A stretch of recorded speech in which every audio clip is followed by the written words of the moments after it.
रामकृष्ण हरी.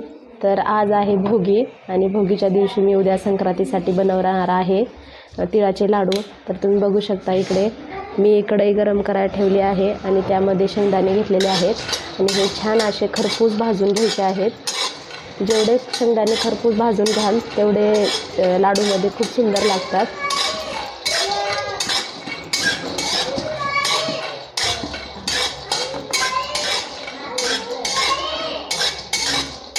तुम्ही बघू शकता शेंगदाणे असे छान भाजत आहेत.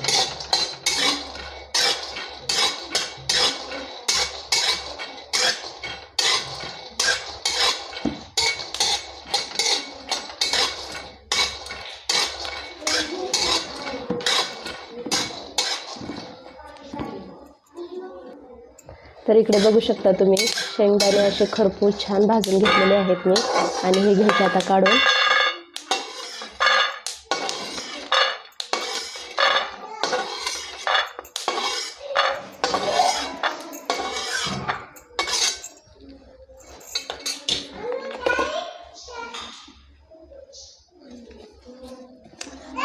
आणि इकडे बघू शकता मी साधारणपणे 1 किलो तीळ घेतलेले आहेत आणि तीळ पण असे छान भाजून घ्यायचे.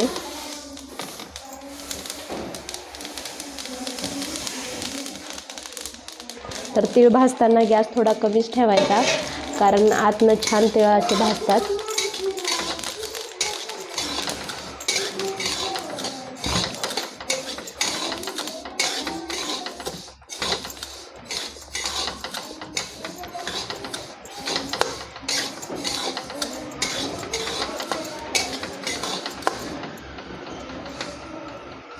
तर हे तीळ आहेत आईच्या इकडचे, रानातलेच आहेत. पुन्हा अशा कुठंतरी काड्या वगैरे आहेत, नाहीतर बाकीचे खूप छान स्वच्छ तीळ आहेत.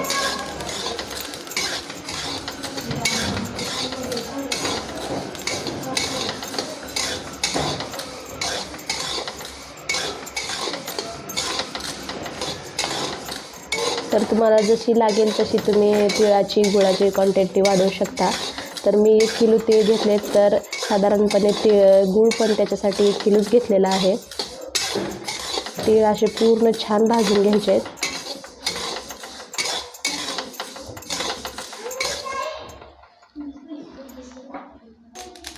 तर तीळ असे छान छान असे तडतड करत आहेत, म्हणजे ह्याला चांगला सोनेरी तांबूस कलर येत आहे.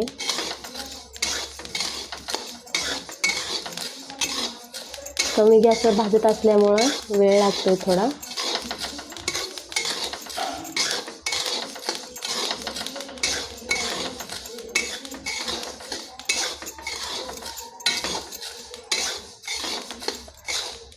तर तुम्ही बघू शकता तीळ छान असे भाजलेले आहेत. तर आता ह्यामध्ये आपल्याला गूळ मिक्स करायचा आहे.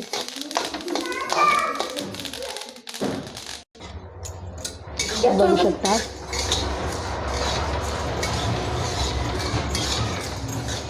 छान असे तीळ भाजलेले आहेत. तर आता यामध्ये गूळ मिक्स करूया.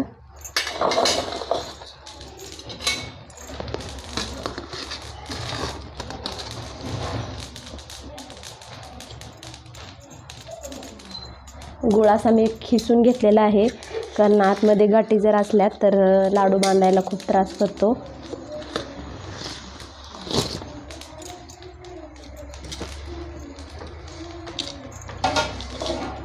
परत हे मिक्स करून घ्यायचं एकदा आणि आपण जे शेंगदाणे भाजून घेतलेले होते ते पण ह्याच्यात ॲड करायचे.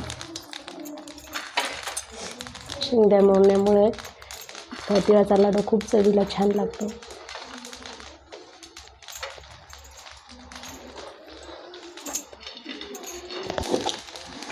तर छान असं परतवून घ्यायचं आहे आपल्याला हे.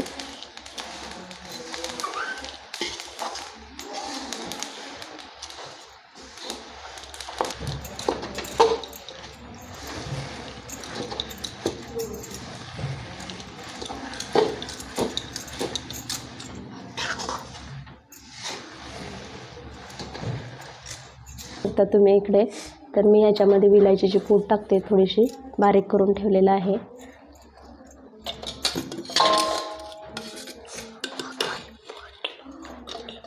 आणि थोडंसं तूप पण टाकते का तर लाडू मळताना हाताला चिटकत नाही मिश्रण. आणि हे सगळं मिक्स करून घ्यायचं परत एकदा.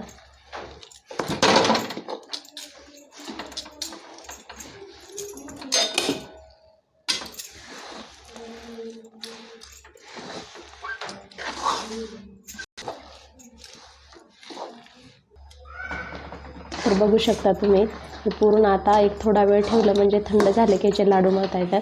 त्याच्यामुळे मी ह्या ताटाला तूप लावून घेतलेलं आहे आणि याच्यामध्ये काढून घेते सर्व. तर बघू शकता तुम्ही मी असं ताटामध्ये पसरवून ठेवलं आहे आणि थंड झाले की ह्याचे आपल्याला लाडू मळता येतात.